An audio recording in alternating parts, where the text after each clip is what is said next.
Hello बच्चों, welcome to maths कक्षा। चलो शुरू करते हैं अपनी मैथ्स की पढ़ाई। कॉपी किताब लेकर बैठ जाओ। I am your maths faculty Simran. So आज की वीडियो में हम क्या करने वाले हैं, 10th क्लास का इंट्रोडक्शन थर्ड चैप्टर है जिसका नाम है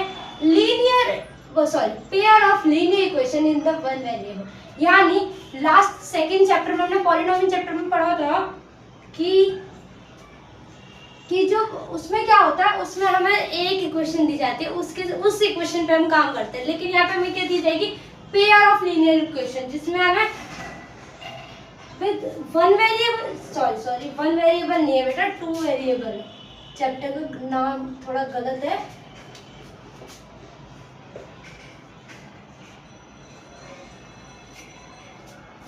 तो यहाँ पर हमें टू वेरिएबल दिए जाएंगे और उसके बाद हमें मतलब पेयर ऑफ लीनियर मतलब दो पेयर दी जाएंगे लीनियर इक्वेशन की, जिसमें क्या होगा, दो वेरिएबल दिए जाएंगे। एग्जांपल से समझते कैसे, जैसे 3x plus 4y plus 5 equals to 0। और दूसरी इक्वेशन लेते हैं 7x plus 8y plus 9 equals to 0। तो यहाँ तो मैं दो इक्वेशन दे रखी है, तो बस ये तुम्हारा एग्जांपल था। समझ गए होंगे पेयर ऑफ लीनियर इक्वेशन ये है जिसमें दो वेरिएबल क्या होंगे, x और y। क्या वेरिएबल्स है, x और y।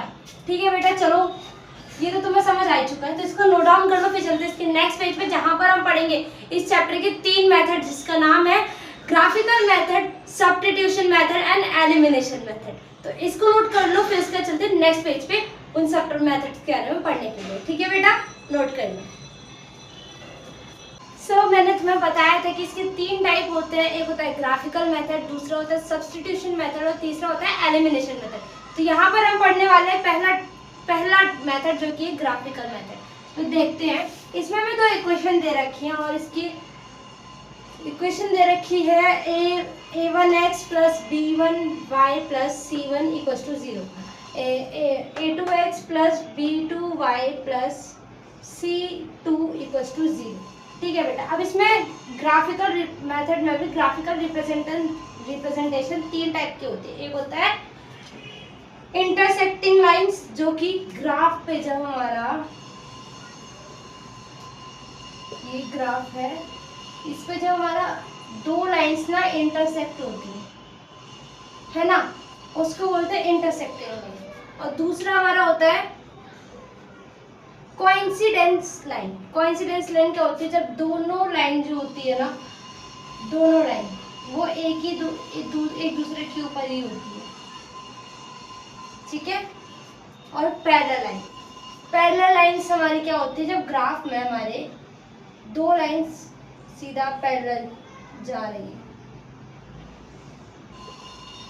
कुछ इस तरीके, ये पैरेलल नहीं है, कुछ इस, अरे यार रुको, कुछ इस तरीके से जब हमारे दो लाइन पैरेलल जा रही हैं तो पैरेलल लाइन होंगी, और ये अगर दो लाइन सेम लाइन पर ही है तो कोइंसिडेंट होगी और वो एक दूसरे से इंटरसेक्ट, यानी एक दूसरे से मिल रही है एक पॉइंट पे, वो क्या होगी, इंटरसेक्टिंग। तो ये तुम्हें समझ आ गया होगा। अब हम चलते हैं इसके बाद इसकी प्रॉपर्टीज पढ़ने की, कि कब हमारा इंटरसेक्टिंग होगा, कब हमारा कोइंसिडेंस होगा, कब हमारा पैरेलल होगा। ये कैसे जानेंगे, चलते हैं नेक्स्ट पेज पे, जिस पे हम समझेंगे। ठीक है बेटा, इसे नोट डाउन करना। So let's move to the second page. Second page में हम यहाँ पढ़ेंगे इंटरसेक्टिंग लाइन में कैसे हम जान सकते हैं कि वो इंटरसेक्टिंग लाइन है। तो जब हमारा इक्वेशन में देखो, जब हमारा a1 अपॉन में a2 किसके बराबर नहीं होगा, b1 अपॉन में b2 के बराबर नहीं होगा, तो वो क्या होगा, इंटरसेक्टिंग लाइन। और उसमें सिर्फ एक ही सोल्यूशन बनता है बेटा, सिर्फ एक सोल्यूशन। और अगर भाई हम कोइंसिडेंट लाइन की बात करें तो a1 अपॉन में a2 बराबर होगा b1 अपॉन में b2 के, और b1 अपॉन में b2 हमारा बराबर होगा c1 अपॉन में c2 के, जिसमें हमारे मैनी सोल्यूशन बनेंगे। और अगर हम इसमें ग्राफ की बात करें तो मैंने आपको पहले बताया ही था कि जब इंटरसेक्टिंग लाइन होगी तो हमारी कुछ ऐसे लाइंस कटती हैं। नहीं, रुको,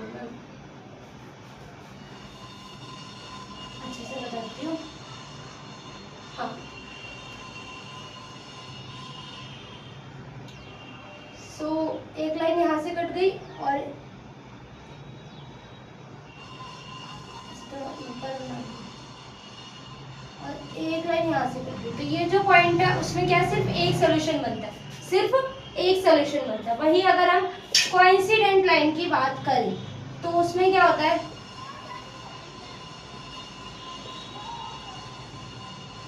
एक तो ये लाइन हो गई और उसके ऊपर की ही एक और लाइन, उसके ऊपर ही एक और लाइन, उसको क्या बोलेंगे, कोइंसिडेंट लाइंस, जिसमें हमारे मैनी सॉल्यूशन बनते हैं। ये सारे हमारे मैनी सॉल्यूशंस ही तो हैं। ठीक है बेटा, ये समझ आ गया। फिर आता हमारा पैरेलल लाइंस का। पैरेलल लाइंस का फंडा बहुत आसान है, इसको नोट करो, फिर चलते हैं पैरेलल लाइंस पे। ठीक है, सो चलो अब करते हैं इसका लास्ट थर्ड ग्राफिकल रिप्रेजेंटेशन, जिसमें नाम है पैरेलल लाइंस। इसमें क्या होता है, जब हमारा a1 अपॉन में a2 बराबर होता है b1 अपॉन में b2 के, लेकिन जो b1 अपॉन में b2 बराबर होता है, वो b1 अपॉन में b2 जो होता है वो c1 अपॉन में c2 के बराबर नहीं होता है, जिसमें हमारा नो सोल्यूशन आता है। अब मैं नो सोल्यूशन कैसे आता है, देखो, अब अगर पैरेलल है बेटा तो एक बात मुझे बताना, जब वो मिलेंगे ही नहीं तो सोल्यूशन तो नो आएगा ही ना। देखो सोल्यूशन तो नो आएगा ही, क्योंकि कोई पॉइंट पे मिल ही नहीं रहे, तो सोल्यूशन तो नो आएगा, मतलब जीरो सोल्यूशन। ठीक है बेटा, यही हमें एक एग्जांपल दे रखा है कि हमें बताना है कि ये कौन सी लाइन ये फॉलो करता है। तो यहाँ पर हम देखते हैं कुछ a1 अपॉन में a2 ये वाला फंडा लगा के, ठीक है, 6 अपॉन 3 अपॉन में 6, 5 अपॉन में 7 के हो ही नहीं सकता, और यहाँ जाके लिखने की जरूरत है ही नहीं, क्योंकि ये भी इसके बराबर तो नहीं है। सो a अपॉन में ये किसके साथ होता है, यानी प्रॉपर्टी होती किसके साथ है बेटा, ये a1 अपॉन में a2 बराबर किसके नहीं होता, b1 अपॉन में b2 के। ये कौन सी प्रॉपर्टी होती है, इंटरसेक्टिंग लाइन, इंटरसेक्टिंग लाइन, यानी इसमें कितने सोल्यूशन बनेंगे, सिर्फ एक सोल्यूशन। ठीक है बेटा,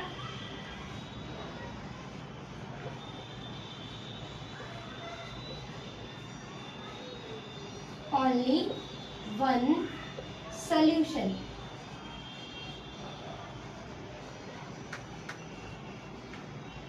ठीक है, हो गया। इसके बाद चलते हैं अपने नेक्स्ट टॉपिक पे, जिसका नाम है हमारा सब्स्टिट्यूशन मेथड। ठीक है बेटा, इसको नोट डाउन कर लो, फिर चलते हैं अपने सब्स्टिट्यूशन मेथड। ठीक है,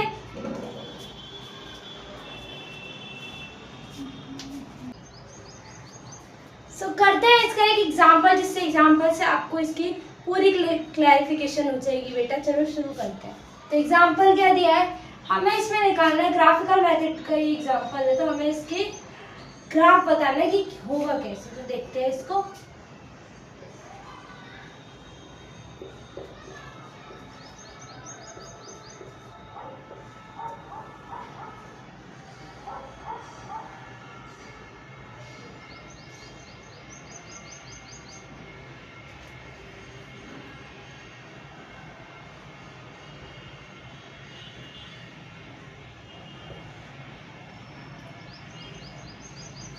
अगर हम x की वैल्यू 1 रखें तो 4 आ जाएगा। 4 वैसे चलो पहले x की वैल्यू 0 रखते हैं। 0 रखने पे y की वैल्यू आएगी तुम्हारी 5। इसको पुट करके दिखा देती हूँ मैं। अगर हम 0 की 4 से मल्टीप्लाई तो 0,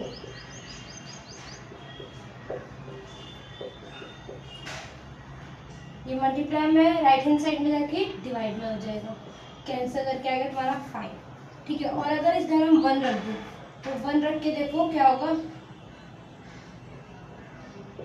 क्या 4 आ गया, 4 चला गया है माइनस में, और 10 में से 4 माइनस गए 6, मेरा 2 डिवाइड होके 3 आ गया। ठीक है, तो ये तुम्हारा सॉल्व हो गया। अब करते हैं इसका दूसरा।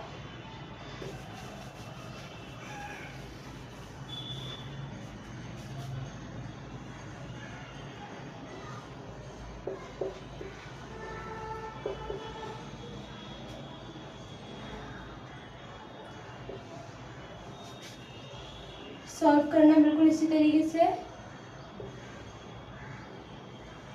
ठीक है।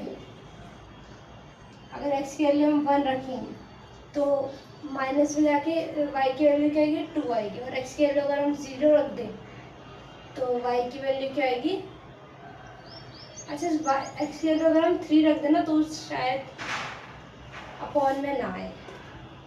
x की वैल्यू मैंने 3 रखी है तो 3 उधर चला गया, माइनस हो गया, 2 के जगह 1 आ गया। ठीक है बेटा, अब देखते हैं, ग्राफ से समझा रहे हैं।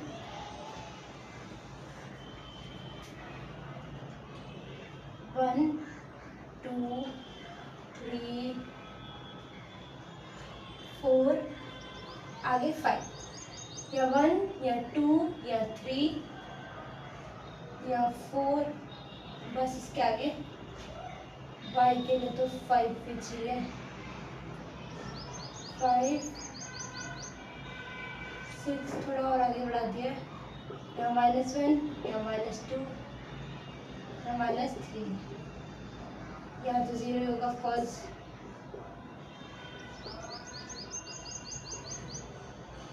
ठीक है, अब यहाँ देखो ये 0 और 5 यानी 0 और 5 यहाँ पर आ गया ग्राफ 0 और 5। दूसरा क्या है 1 और 3, 1 और 3 यानी यहाँ पर आ गया तुम्हारा ग्राफ।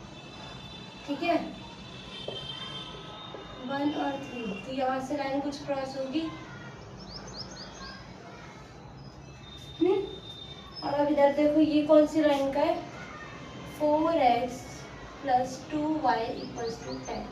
अब ये वाला देखते हैं, ये 1 है ये 2 है, ठीक है, और ये 3 है और ये 1 है, ठीक है। जब हम इसे कैंसिल करेंगे बेटा तो ये एक पॉइंट पे मिलेगी, इस पॉइंट पे ही। ठीक है, ये थोड़ा विदाउट स्केल बना शायद इसीलिए थोड़ा इनकरेक्ट सा बना, यहाँ पॉइंट मिल जाते हैं और यहाँ तुम्हारे 0 आ जाते हैं। ठीक है, तो सिर्फ एक ही तुम्हारा 0 आ रहा है, ये तुम्हारा क्या हो गया इंटरसेक्शन का हो गया। ठीक है, क्या लाइन बन गई इंटरसेक्टिंग लाइन।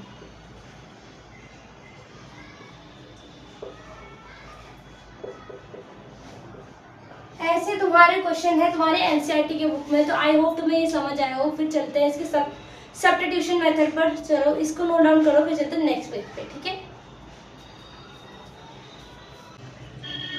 सो मूव करते हैं अपने सेकंड मेथड पे जिसका नाम है सब्स्टिट्यूशन। सब्स्टिट्यूशन मेथड से आप क्या समझते हो, तो मैं आपको ना ये हमारे कॉन्स्टिट्यूशन से बहुत मिलता जुलता है। जैसे कि आप लोग जानते होंगे कि आज के टाइम में हमारे पॉलिटिशियंस सब बाकी सब चीज़ों पे ध्यान दे रहे हैं, इन्वायरमेंट के बारे में बिल्कुल नहीं सोच रहे हैं, हमारे इन रिसोर्सेज के बारे में बिल्कुल नहीं सोच रहे। वो सोच किसके बारे में रहे हैं, बस वो सोच रहे हैं बस ये कास्ट के बारे में, रिलीजन के बारे में, वो बस हिंदू मुस्लिम कर रहे हैं। तो मुझे नहीं समझ आता ये कहाँ का कॉन्स्टिट्यूशन है जो इंसान को इंसान होने पे मजबूर करता है। वो बस ये दिखाता है तुम इंसान हो तो तुम हिंदू हो, तुम इंसान हो तो तुम मुस्लिम हो, मुस्लिम को मुस्लिम कहता है और हिंदू को हिंदू कहता है। This is not the constitution. और ऐसा ही हमारे सब्स्टिट्यूशन मेथड में है। अब ये आप लोग कहोगे मैम इसमें रिलेटेड क्या है, देखो यहाँ पे क्या होता है, सामने वाले वजह से हमारे कॉन्स्टिट्यूशन होता है, सामने वाले पॉलिटिशियन की बात रख के अपनी बात को फिट किया जाता है। बिल्कुल सेम इस टॉपिक में है कि सामने वाली क्वेश्चन की वैल्यू लेके दूसरे में अपनी वैल्यू रखती जाती है। जैसे कि पहली क्वेश्चन क्या दे रखी है तुमको, x + 2y = 3।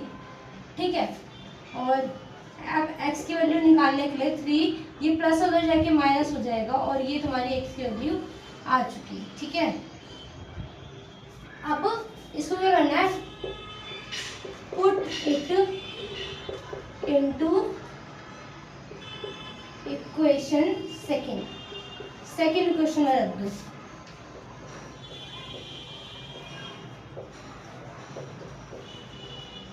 अब x की जो वैल्यू वो सेकंड इक्वेशन में रख दो।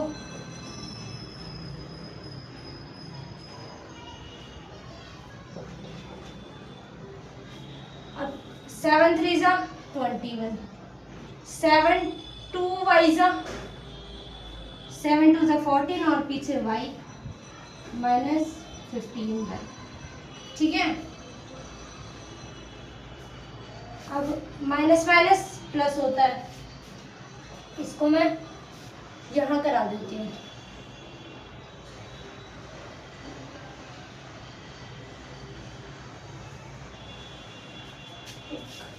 इसको साइड में लिख देते हैं, इतना बड़ा।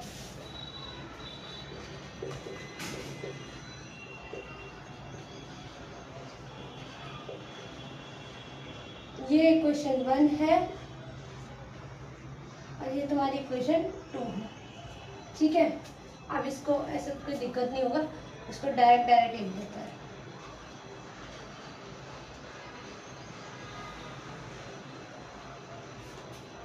माइनस माइनस क्या होता है? प्लस। 14 और 15 को प्लस करोगे माइनस का 29। अब तुम कहोगे मैं माइनस माइनस प्लस होता है, लेकिन साइन किसका आता है? माइनस का आता है बेटा, ठीक है।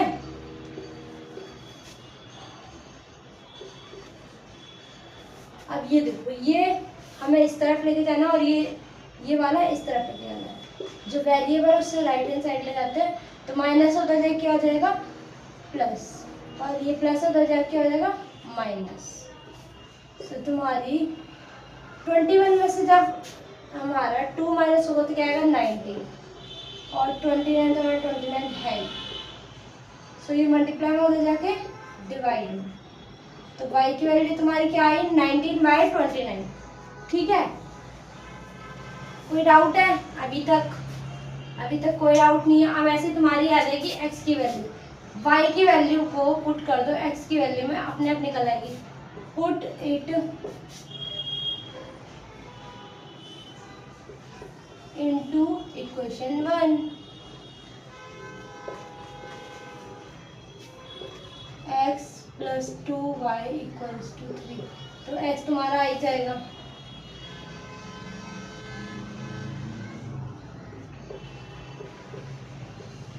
y क्या है? 19/29,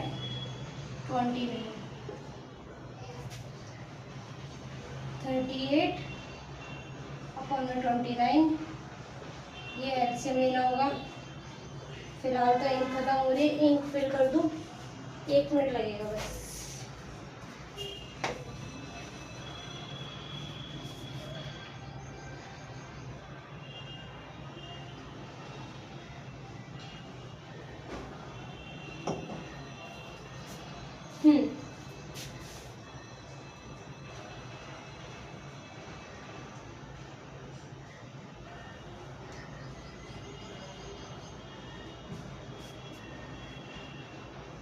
एलसीएम लेके तुम्हारी इसकी वैल्यू आ जाएगी।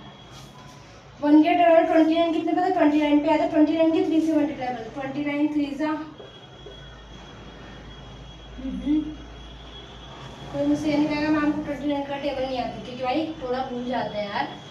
ऐसे क्या बड़ी बात हो गई, हर चीज थोड़ी ना याद रखेंगे हम भी इंसान है भाई।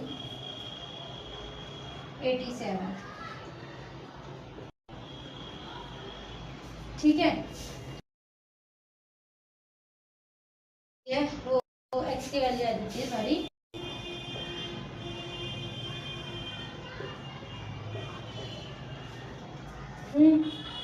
अब इसमें से इसको माइनस करोगे क्या आएगा? 49 करके देख लो चाहे। 49/29, तो ये तुम्हारा आ चुका है x की वैल्यू, और वो तुम्हारी आ गई थी y की वैल्यू। सो लास्ट टॉपिक है इस वीडियो का, जिसका नाम है एलिमिनेशन मेथड। एलिमिनेशन मेथड होता कैसे, करना कैसे, सब देखते हैं इसी वीडियो में, ठीक है। चलो अब एलिमिनेशन मेथड के लिए यहाँ पर हमें दोनों को बराबर करना होगा। देखो एलिमिनेशन मेथड में हम करेंगे plus minus. Ma'am plus minus वो कैसे? तो रुको मैं दोबारा से बताती हूँ। इसको मान लो इक्वेशन 1, इसको मान लो इक्वेशन 2। अब देखो इसमें कुछ कॉमन है क्या? इसमें कुछ कॉमन है? कोई डिजिट कॉमन है? इसमें कुछ कॉमन नहीं है। अच्छा इसमें ये दोनों देख रहे हो, अगर मैं इसकी 3 से मल्टीप्लाई कर दूँ तो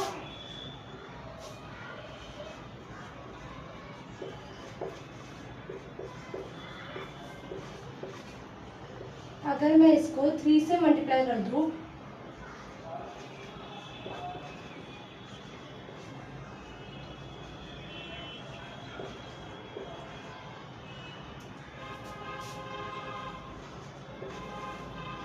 और इक्वेशन 2 को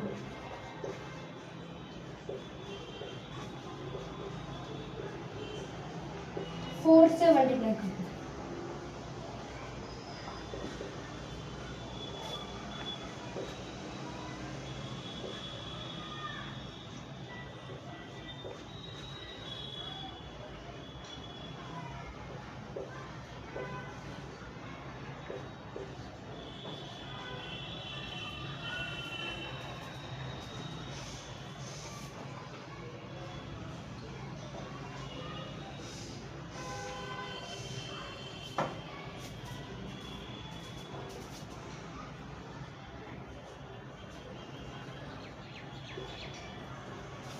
आंसर देखने क्या आएगा तुम्हारा,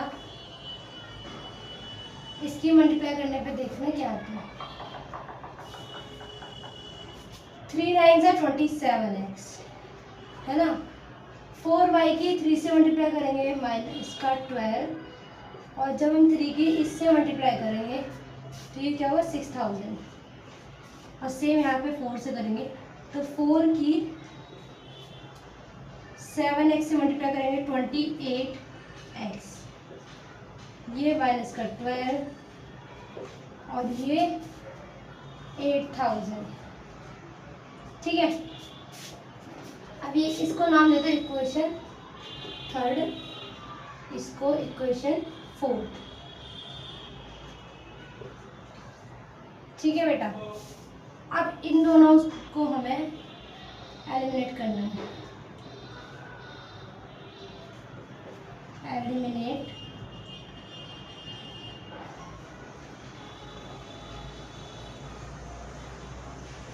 इक्वेशन 3rd and 4th। तो 3rd इक्वेशन क्या है 27x minus 2y equals to 6000, और यहाँ 28x minus 12x equals to 8000, या 6000 वहाँ 8000। ठीक है, अब इसको करेंगे, अब देखो साइन चेंज होगा, ये प्लस का इधर माइनस का, ये माइनस का उधर प्लस का, और ये प्लस का इधर माइनस का। देखो 28 में से 21 जाएगा, क्या आएगा 1। अब क्योंकि 28 हमारा माइनस का है तो साइन किसका लगेगा माइनस का। ठीक है, ये तो तुम्हारा कैंसिल हो ही गया। अब ये प्लस है, ये माइनस है, प्लस माइनस माइनस होगा, साइन किसका लगेगा बड़े वाले का, तो यानी माइनस का 2000। ठीक है बेटा, ये मेथड बहुत इजी है।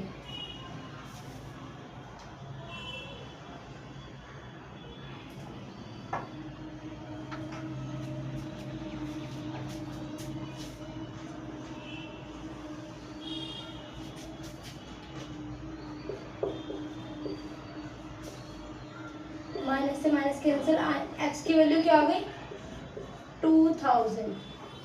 अब वाई की वैल्यू ले आएंगे, इसमें किसी में पुट कर दो, ऊपर वाले में कर देते। चलो ये है ना, put x equal to 2000 in equation 1। 9x minus 4 equals to 2000, x की वैल्यू 2000 माइनस 4x, 9 2 ज़ा 18 और 3 zeros तो 18,000। ये प्लस का उधर जाके माइनस का हो गया, माइनस का उधर जाके प्लस का हो गया।